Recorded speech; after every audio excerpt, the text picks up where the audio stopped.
अस्सलामुअलैकुम व्यूअर्स, आप सब कैसे हैं? उम्मीद करती हूँ इंशाल्लाह आप सब ठीक होंगे। आज हम बना रहे हैं आलू के कबाब, जो कि बहुत इजी और बहुत सिंपल रेसिपी होगी और ये बहुत झटपट बन जाएगी। इसके लिए देख लेते हैं किन अज्जा की ज़रूरत है। ये मेरे पास अंडा है, मैंने एक अंडा लेके इसको फेंट लिया है। और ये मेरे पास है सब्ज़ मिर्च, इसको मैंने 3 सब्ज़ मिर्च ली थी पतली वाली और इनको मैंने चॉप कर लिया। 2 टेबलस्पून मेरे पास चॉप प्याज है। टमाटर मेरे पास है 1 टेबलस्पून, इसको भी मैंने चॉप कर लिया, लेकिन इसके जो है ना मैंने बीज रिमूव कर लिए थे। रिमूव करने का मकसद ये है कि ये फिर सॉगी हो जाएंगे, सॉफ्ट हो जाएंगे, अपना पानी छोड़ेंगे ना। और ये मेरे पास है सब्ज़ धनिया और पुदीना 1 टेबलस्पून। नमक मेरे पास है हाफ टी स्पून से थोड़ा सा कम है। और ये मेरे पास है, वैसे भी अपने टेस्ट के मुताबिक भी डाल सकते हैं। अच्छा जी, ये मेरे पास है भुना और कुटा हुआ ज़ीरा हाफ टी स्पून, 1 पिंच मेरे पास हल्दी है और लाल मिर्च पाउडर है 1 हाफ टी स्पून और ज़ीरा है मेरे पास 1/4 टीस्पून, ठीक है। और वो मेरे पास है मैदा मैंने तकरीबन 1 टेबलस्पून लिया है। और ब्रेड मैंने एक लिया है, 1 स्लाइस ब्रेड का, और उसका वाइट वाला हिस्सा मैंने उसको थोड़ा सा क्रश कर लिया है और ये ब्रेड क्रम्स बन गए हैं, ठीक है। और ये तकरीबन 1 टेबलस्पून है। और ये मेरे पास मैंने बड़े साइज़ का आलू ले लिया था, उसको बॉईल करके तो फिर मैंने उसको प्रेशर से क्रश कर लिया या कद्दूकश कर लिया इसको, और ये इसका रेडी हो गया। अच्छा जी, ये इसके सिंपल से इंग्रेडिएंट हैं। अब इसके बनाने का तरीका देखते हैं जी। तो व्यूअर्स, ये देखेंगे आलू हमने ले लिए हैं। अब इसमें एक एक करके सब चीज़ें हम डालते जाएंगे। ये मैंने इसके अंदर धनिया और पुदीना डाल दिया, सब्ज़ मिर्च, टमाटर, प्याज,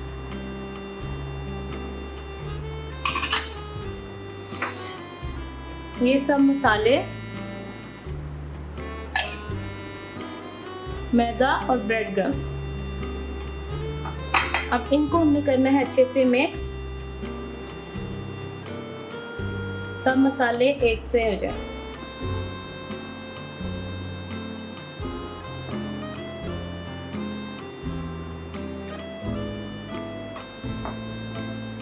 अच्छा जी, इनको मिक्स करने के बाद हम इनको तकरीबन 5 से 10 मिनट के लिए हम इनको रेस्ट करने के लिए रख देंगे, ताकि सारे मसाले आलू में अच्छे से मिक्स हो जाएं। फ़ौरन आप कटलेट्स नहीं बनाइएगा, इससे क्या होगा कि बन तो जाते हैं लेकिन वो टेस्ट नहीं आता। सब जितने भी चीज़ें हमने डाली हैं वो सब अपना टेस्ट छोड़ेंगे, तो वो जो होगा ना आलू वो सारा जज्ब कर सकता है, उससे ज़्यादा अच्छा टेस्ट आएगा। चलें जी, ये हमने इसको कर दिया है मिक्स। अब हम इसको रेस्ट देंगे, तकरीबन सिर्फ 5-6 मिनट के लिए आप रेस्ट देते हैं जी। तो भैया, ये देखें, एक कबाब मैंने रेडी कर लिया है। इसी तरह हम सारे कबाब रेडी करेंगे। अगर आप चाहें तो हाथों पे ऑयल लगा सकते हैं, ऑयल या पानी लगा सकते हैं, लेकिन मैं ऑयल भी नहीं लगा रही और पानी भी नहीं लगा रही, मैं इसी तरह ही बनाऊंगी। अगर आप समझते हैं कि आपके गोल इतने अच्छे नहीं बनते तो आप ऑयल या पानी भी लगा सकते हैं। अच्छा, दूसरी बात यह है कि इसको देख लेना, आपने अपने जितने छोटे बड़े साइज़ अपनी मर्ज़ी से आप रख सकते हैं। मैं इनका थोड़ा मीडियम साइज़ ही रखूँगी, बहुत बड़ा नहीं, बहुत छोटा नहीं। तो बस इसके किनारे हम थोड़े पतले कर लेंगे। ये देखिए, मैं ये साइज़ रख रही हूँ। इसमें जो हमने डाला है ना मैदा और वो मैदा या फिर ब्रेड क्रम्स, उससे क्या होगा, ब्रेड क्रम्स से थोड़े क्रिस्पी हो जाएंगे और मैदे से इसकी अच्छी बाइंडिंग हो जाएगी। और ये तकरीबन हमने जो इसको टाइम दिया है ना 5 से 6 मिनट का, तो उससे क्या होगा कि इसमें मैदा जो अच्छे से ना इसमें सारा मिक्स हो गया और उसकी बाइंडिंग फिर अच्छी होगी, फिर कबाब कभी भी नहीं आपके टूटेंगे। इंशाल्लाह आप इस तरीके से बनाएंगे तो आपके कबाब कभी भी नहीं टूटेंगे और बिल्कुल परफेक्ट बनेंगे। ये बहुत हल्के फुल्के मैंने कबाब बनाए हैं, तो ये बच्चे भी खा सकते हैं। अगर बच्चों को खिलाना है तो आप इसमें थोड़ी सी मिर्च कम डाल लें, बाकी सारे इंग्रेडिएंट आप सेम ही रखें। इंशाल्लाह बच्चों को भी बहुत मज़े के, बच्चों के लंच बॉक्स में भी दिए जा सकते हैं। ये देखें, जिस तरह मैं सारे एक एक करके सारे कबाब रेडी कर लेती हूँ जी। तो भैया, ये देखें, मैंने इसकी पैन मैंने रख दी है और आंच इसकी मैंने मीडियम की हुई है। अब इसके अंदर हम ऑयल डालेंगे। हम इनको डीप फ्राई नहीं करेंगे, हम इनको शैलो फ्राई करेंगे। चलिए जब ऑयल हम गर्म होने का वेट करते हैं। जी तो भैया ये देखिए मैंने इसकी आंच मीडियम की हुई थी। मैंने देखा कि मतलब ऑयल से गर्म हो गया है कि नहीं। ऑयल हमारा बिल्कुल परफेक्ट बिल्कुल सही है कबाब के लिए गर्म होने के लिए। अब हमने क्या करना है, एक ऐसे कबाब लिया, ठीक है, उसको अंडे में डिप किया ऐसे, और फिर उसको हमने एक्स्ट्रा जो अंडा वो नीचे कर देंगे और एक एक करके हम इसके अंदर डालते जाएंगे। एक पे मैंने जो पहले डाला उस पे मैंने अंडा नहीं लगाया और बाकी 3 पे मैंने एग लगाया हुआ है, ठीक है।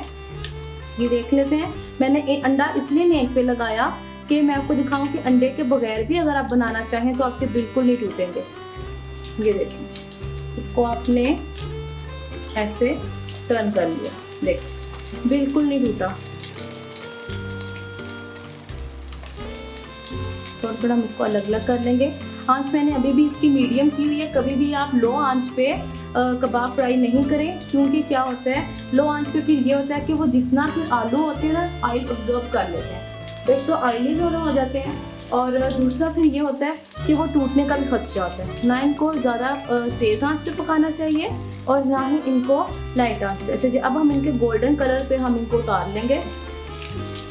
मैंने अभी भी इसकी आंच मीडियम की हुई है और अब हम एक एक करके कबाब को निकाल लेंगे। जब आप नॉन स्टिक पैन में बनाएं कोशिश करें कि आप प्लास्टिक का चम्मच यूज़ करें। देखिए बिल्कुल नहीं टूटा और बिल्कुल परफेक्ट हमारे बने। ऑयल जिसका थोड़ा एक्स्ट्रा है वो हम निकालते जाएंगे। अच्छा, आपने टिश्यू पेपर पे इसको बिल्कुल नहीं रखना। टिश्यू पेपर पे या फिर उसके ऊपर किचन पेपर पे भी आपने बिल्कुल नहीं रखना इसको। और आपने क्या करना है, इसको अलग से कुछ प्लेट में निकालते जाना है। जी तो व्यूअर्स, ये कबाब हमारे माशाल्लाह बन के रेडी हो गए हैं और ये बहुत मज़े के बहुत सिंपल रेसिपी मैंने आपसे शेयर की है। और ये देखिए सब ये अंडे वाले हैं और ये वाला जो है ना ये अंडे के बगैर वाला है। और ये भी देखिए माशाल्लाह कितना क्रिस्पी और कितना मज़े का बना है। थोड़ा सा इसका कलर इसलिए डार्क हो गया कि मुझे निकालते हुए थोड़ी लेट हो गई हूँ। और बस ये छोटी सी टिप्स हैं जिसके साथ अगर कबाब बनाए जाएँ तो बिल्कुल नहीं आपके टूटेंगे। और एक तो आपने ये फॉलो करना है कि इसमें थोड़ा सा मैदा डालना है, वो उसकी बाइंडिंग के लिए होगा। और आपने जब भी इसको फ्राई करना है तो मीडियम आंच पे फ्राई करना, ना लो आंच पे फ्राई करना है कबाब को और ना ही आपने कोशिश करनी है कि इसको हाई पे करें। हाई पे करें तो जल जाएंगे।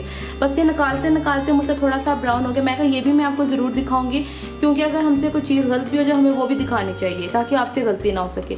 बाकी इसका टेस्ट में कोई असर नहीं आया, बिल्कुल बहुत मज़े का टेस्ट। इसमें नमक में जितनी मैंने क्वांटिटी से आपको बताई है एक बड़े आलू की, और अगर आप उसी तरह से डालेंगे बिल्कुल नमक मिर्च भी ठीक है। अगर लेकिन आप नमक थोड़ा ज़्यादा खाते हैं तो फिर आप अपने हिसाब से थोड़ा ज़्यादा डाल सकते हैं। और ये मैंने ग्रीन चटनी के साथ इसको सर्व किया। आप केचप के साथ, मायोनीज के साथ या धनिया पुदीने की चटनी के साथ भी सर्व कर सकते हैं।